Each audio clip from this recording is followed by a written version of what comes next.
Hello friends, innovative learning platform में आपका स्वागत है। मैं डेविड सर और आप लोगों के लिए जीएस का सेशन लेकर आया हूं जो काफ़ी इम्पोर्टेंट है। तो ठीक है दोस्त, चलते हैं। प्रश्न नंबर 1, जो पहला प्रश्न आपका है। प्रश्न नंबर पहला, प्रकाश द्वारा किसी क्षेत्र में उत्पन्न चमक की तीव्रता मापने के लिए किस मापक का उपयोग किया जाता है? तो दोस्त, प्रकाश द्वारा किसी भी क्षेत्र में उत्पन्न जो चमक होती है उसकी तीव्रता मापने के लिए लक्स मीटर का उपयोग किया जाता है। किसका दोस्त? लक्स मीटर का। जो लक्स मीटर होता है उसका उपयोग किया जाता है। ठीक है दोस्त, तो आप ध्यान रखिएगा, लक्स मीटर इसका आंसर होगा। प्रश्न नंबर 2, प्रश्न नंबर 2 है, रडार का उपयोग कहाँ किया जाता है? तो दोस्त, जो रडार होता है, रडार का उपयोग हम कहाँ करते हैं? तो रडार का जो उपयोग करते हैं रेडियो तरंग द्वारा वस्तु की स्थिति ज्ञात करने में।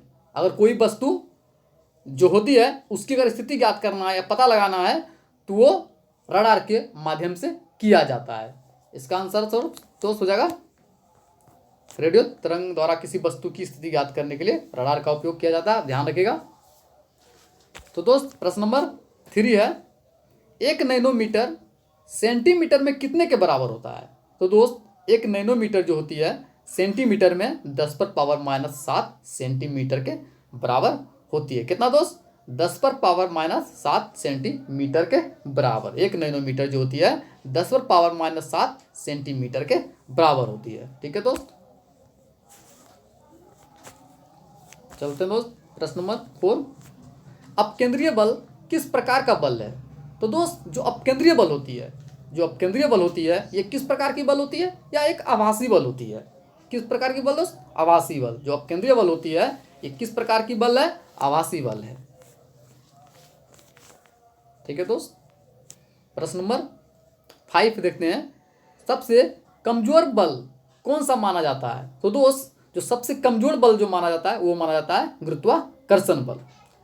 कमजोर बल जो माना जाता है कौन सा है दोस्त? गुरुत्वाकर्षण बल। गुरुत्वाकर्षण बल आप सभी जानते हैं कि जो पृथ्वी के अंदर जो बल होती है वो गुरुत्वाकर्षण बल है।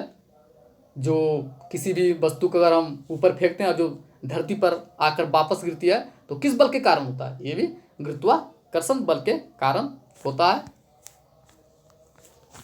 ठीक है दोस्त, प्रश्न नंबर 6 है, रेल की गति किस प्रकार की गति का उदाहरण है? तो जो रेल की गति होती है, जो रेल जब चलती है तो उसमें जो गति होती है वो किस प्रकार की गति है? तो वो दोस्त रूपांतरित गति है। रूपांतरित मतलब क्या? मॉडिफाइड करना, मतलब अपने आप को हमेशा परिवर्तित कर लेना। रूपांतरित का अर्थ ही होता है परिवर्तित करना। तो रेल की जो गति होती है वो किस प्रकार की गति है? वह है रूपांतरित गति।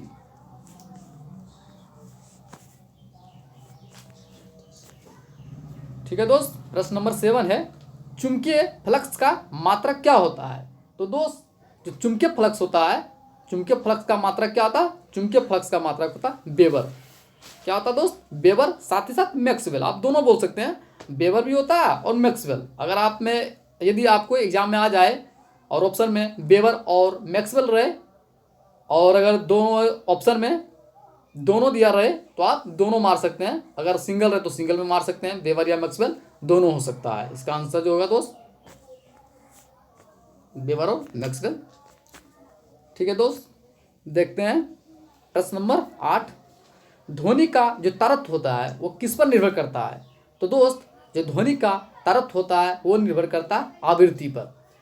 फ्रीक्वेंसी जो होती है, फ्रीक्वेंसी उस पर करती है ध्वनि का तरत्व। मतलब देखते हैं कि आप किसी महिला, अब महिला को ले लीजिए, उसकी आवाज़ तीक्ष्ण होती है, काफ़ी एकदम स्वीट होती है, स्वीटनेस होती है। और कोई आप पुरुष कर लीजिए, उसका आवाज़ क्या होता है? थोड़ा कर्कश टाइप का होता है। तो ये किस गुण के कारण होता है? ये होती है आवृत्ति के कारण। आवृत्ति जो होती है, फ्रीक्वेंसी, उसके कारण होती है। ठीक है दोस्त, आवृत्ति इसका आंसर होगा। ठीक है दोस्त, प्रश्न नंबर 9 आपका है, एक्सरे किरणें की खोज रोएंटजन ने किस वर्ष की थी? तो दोस्त, आप सभी जानते हैं कि जो एक्स किरण की खोज किसने की थी? रोएंटजन। लेकिन परंतु इसका खोज कब की गई थी? तो दोस्त, इसका जो खोज की गई थी वो की गई थी 1895 में। कब दोस्त? 1895 में इसका खोज की गई थी।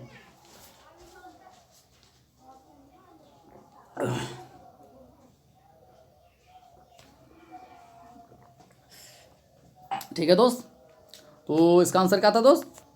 1895। अब ध्यान रखिएगा क्योंकि काफ़ी इंपॉर्टेंट प्रश्न है और ऐसे प्रश्न एग्जाम में आने की संभावना होती है और अक्सर पूछे जाते हैं, क्योंकि आप देखिए प्रीवियस ईयर का पेपर देखिए तो काफ़ी एग्जामों में ये सवाल आ चुके हैं, तो आप ध्यान रखिएगा। ठीक है दोस्त, तो क्वेश्चन नंबर 10 है, बोलोमीटर का उपयोग किसे मापने के लिए किया जाता है? तो दोस्त बोलोमीटर जो होता है इसका उपयोग विद्युत चुम्बकीय विकिरण को मापने के लिए किया जाता है। किसका दोस्त? विद्युत चुम्बकीय विकिरण को मापने के लिए बोलोमीटर का उपयोग कहाँ होता है दोस्त? विद्युत चुम्बकीय विकिरण को मापने के लिए होता है। ठीक है दोस्त, और दोस्त मैं बताना चाहता हूं कि आज मेरा पहला क्लास है जीएस का। जैसा कि आप देख रहे हैं कि हमारे जो करंट अफेयर्स का सेशन लेकर आ रहा हूं, वो आप लोगों को उम्मीद है कि काफ़ी अच्छा लगा होगा और आप लोगों का सपोर्ट मिल रहा है।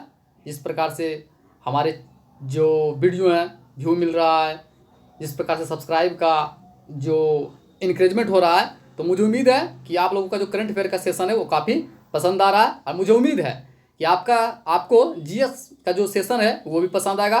और दोस्त आज शाम 4 बजे आप लोगों के लिए मैथ का भी सेशन लेकर आने वाले हैं यादव सर, तो आप जितना भी स्टूडेंट है अधिक से अधिक छात्र जुड़ें और आज का जो मैथ का सेशन का जो वीडियो है उसे एंजॉय करें।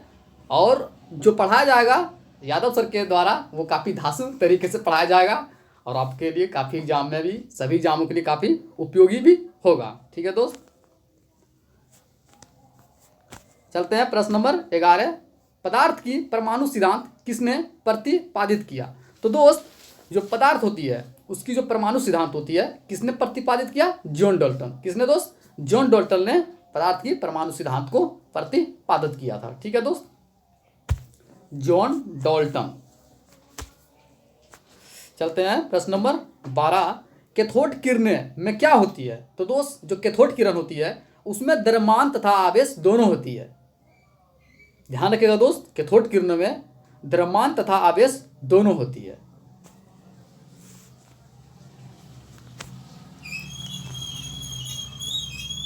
चलते हैं दोस्त क्वेश्चन नंबर 13, किसी तत्व की रासायनिक प्रकृति किस पर निर्भर करती है? तो दोस्त किसी भी तत्व की जो रासायनिक प्रकृति जो होती है, केमिकल नेचर, जो निर्भर करती है वो निर्भर करती है संयोजी इलेक्ट्रॉन पर। किस पर दोस्त? संयोजी इलेक्ट्रॉन पर किसी भी तत्व की रासायनिक प्रकृति निर्भर करती है।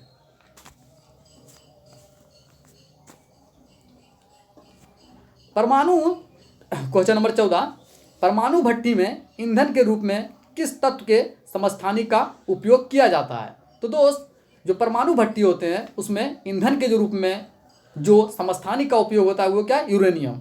किसका दोस्त? यूरेनियम। यूरेनियम का जो प्रयोग है परमाणु भट्टी में समस्थानिक के रूप में उपयोग किया जाता है।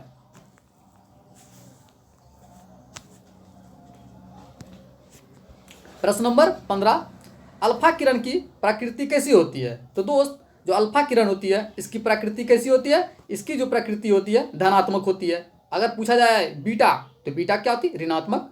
और जो गामा किरणें होती है उसकी होती है उदासीन। इसे आप न्यूट्रल भी कर सकते हैं।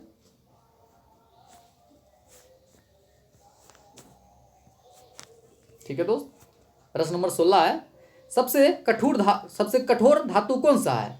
तो दोस्त सबसे जो कठोर धातु होता है वो कौन है? प्लेटिनम। लेकिन दोस्त अगर आपसे पूछे सबसे कठोर तत्व कौन सा है, तो तत्व की बात की जाएगी तो कौन सा होगा दोस्त? वो होगा हीरा। कठोर धातु की बात करेंगे तो प्लेटिनम, परंतु अगर आपसे पूछे कठोर तत्व कौन सा है तो वो है हीरा।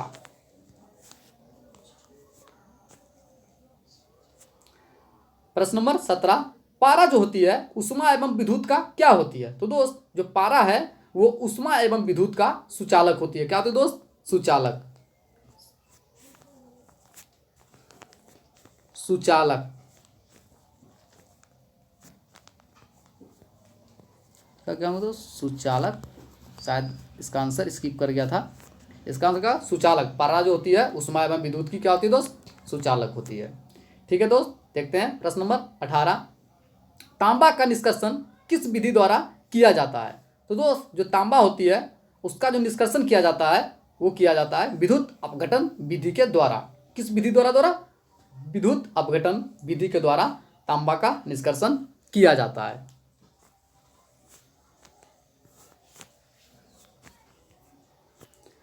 प्रश्न नंबर 19, कांसा किसकी मिश्र धातु होती है? तो दोस्त कांसा जो होती है वो होती है तांबा और टीन की मिश्र धातु।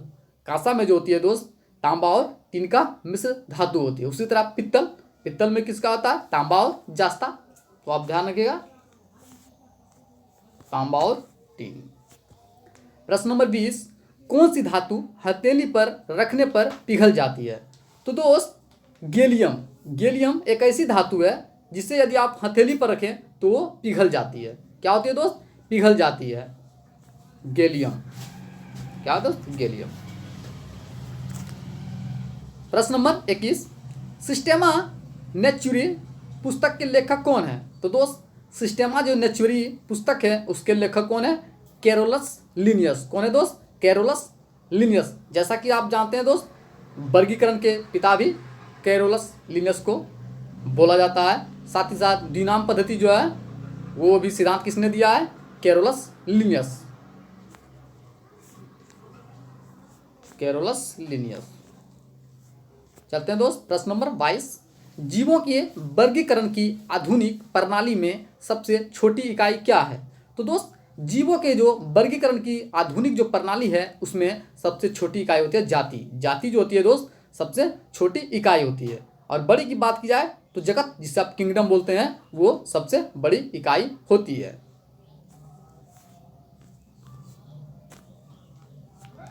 पांच जगत वर्गीकरण प्रणाली प्रस्तुत करने वाला वैज्ञानिक कौन है? तो दोस्त जो 5 जगत 5 किंगडम जो वर्गीकरण प्रणाली प्रस्तुत किए हैं वो कौन है? हिटेकर जो है उन्होंने 5 जगत वर्गीकरण प्रणाली का सिद्धांत दिए हैं। प्रश्न नंबर 24, कवक वर्गीकरण के किस जगत में शामिल है? तो दोस्त जो कवक होते हैं वे वर्गीकरण के किस जगत में शामिल है? वो है प्रोटिस्टा। किस जगत में दोस्त? प्रोटिस्टा जगत में शामिल है कवक।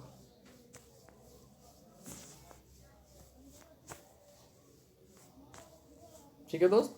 प्रश्न नंबर 25, सब्जी के रूप में किस कवक का उपयोग किया जाता है? तो दोस्त जैसा कि आप जानते हैं कवक का उपयोग अलग अलग कामों में किया जाता है, अलग अलग प्रकार से।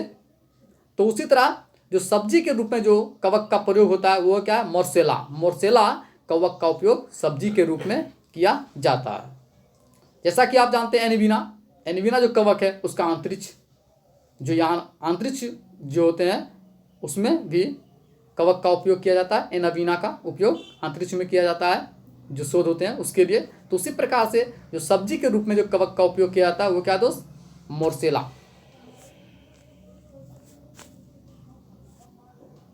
ठीक है दोस्त। प्रश्न नंबर 26, लाइकेन किस प्रकार की वनस्पति है? तो दोस्त लाइकेन जो होती है वो थैलोफाइटा प्रकार की वनस्पति होती है। किस प्रकार की दोस्त? थैलोफाइटा। लाइकेन जो होती है थैलोफाइटा प्रकार की वनस्पति होती है।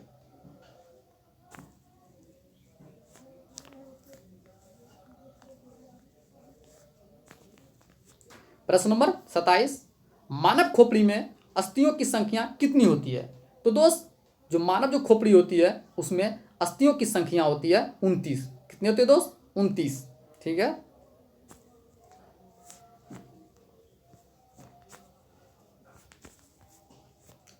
प्रश्न नंबर 28, फॉल्स रिब्स तथा फ्लोटिंग रिब्स किस अंग में पाई जाती है? तो दोस्त फॉल्स रिब्स तथा फ्लोटिंग रिब्स जो पाई जाती है वो वक्षीय पिंजड़ में पाई जाती है। कहाँ दोस्त? वक्षीय पिंजड़ में पाई जाती है फॉल्स रिब्स तथा फ्लोटिंग रिब्स। ठीक है दोस्त।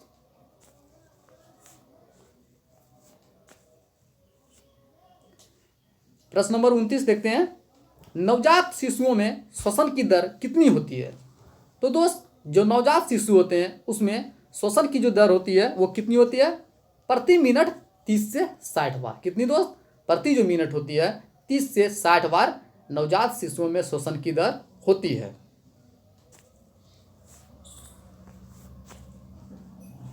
और दोस्त आज का जो अंतिम प्रश्न है, प्रश्न नंबर जो 30 है, वो कौन सा है? रक्त एवं ऊतक द्रव के मध्य गैसीय विनिमय क्या कहलाता है? तो दोस्त जो रक्त होते हैं एवं ऊतक उसके द्रव के जो मध्य होते हैं गैसीय विनिमय वो क्या कहलाती है? वो कहलाती है अंतः श्वसन। क्या दोस्त? अंतः श्वसन। रक्त एवं ऊतक द्रव के मध्य गैसीय विनिमय का विनिमय जो कहलाती है वो क्या कहलाती है? अंतः श्वसन।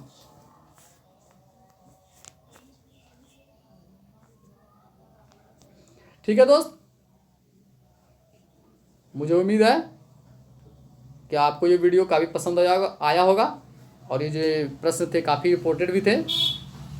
ठीक है दोस्त, अगर आपको हमारा सेशन पसंद आया हो जीएस का तो कृपया आप कमेंट में रिप्लाई दीजिएगा और बताइएगा कि ये सेशन आपको कैसा लगा हो, जिससे हम मोटिवेट हो सकें और आपके लिए बेस्ट से बेस्ट और कंटेंट ला सकें।